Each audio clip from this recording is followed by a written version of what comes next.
father nodded, and Orako sat down on the branch-swept earth. Placing the bowl at his son's feet, the man dipped his gnarled hand into it and sprinkled water on Orako's wounded foot, then took the chicken from his wife and with one deft spin broke its neck. Tessa watched. She would record the details later, noting the way the boy's father laid the bird on the ground, how he used the panga to cleave it in two, then wiped its blood and feces onto Orako's hands and infected foot. The boy flinched and straightened. Tessa felt the sting too. Would such a ritual make his infection worse? She thought of the antiseptics her mother, a doctor, had insisted on using for the smallest cut. Tessa tightened her arms against her chest and looked on in silence. Faith is one thing, she told herself. Science another. Or perhaps they are the same. You just need one to rule the other out.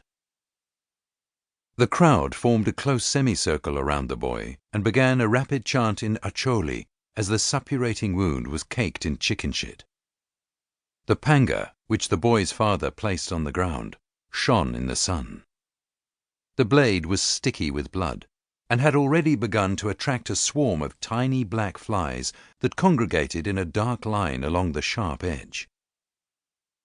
Again, Tessa recalled the way her mother tended wounds, whether a deep knife cut or a jagged laceration, how her brow would gently furrow with concentration, and how she had once removed a fishhook from Stephen's forefinger. Stephen had howled that day, his blood dripping into the bait bucket. The sound of her older brother's gulping cries had made Tessa bold. "You're such a wimp," she had said daringly, although she winced now as Orako held his foot.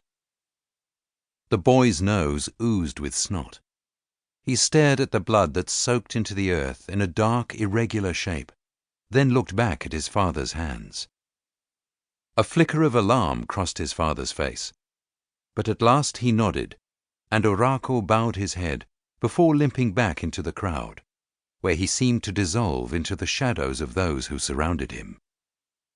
All around, women's voices lifted in high-pitched ululations, discordant at first, like instruments tuning in an orchestra pit, until together they found their fast pulsing rhythm, and the crowd moved together and began to clap.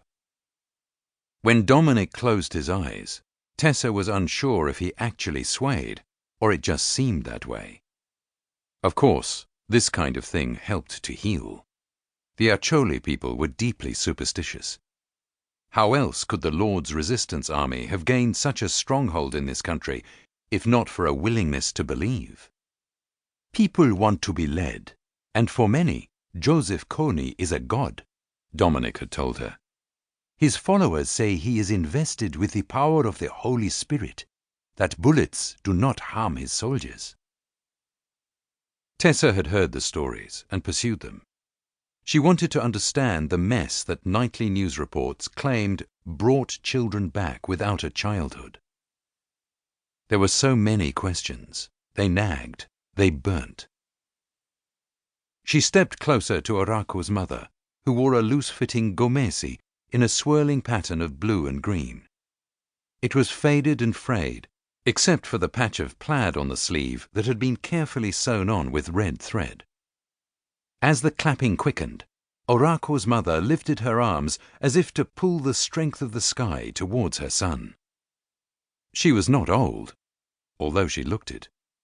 Her mouth like melted wax. Her body stooped.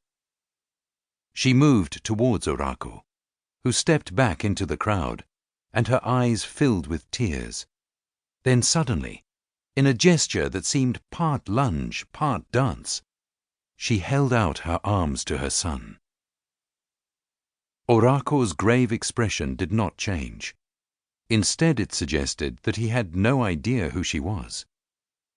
But then, without warning, he dropped to the ground, and another woman took him by the arm and urged him to stand again, her loud wailing like metal scraping over metal. A warm breeze had picked up, and Tessa could feel the sweat evaporate from her skin.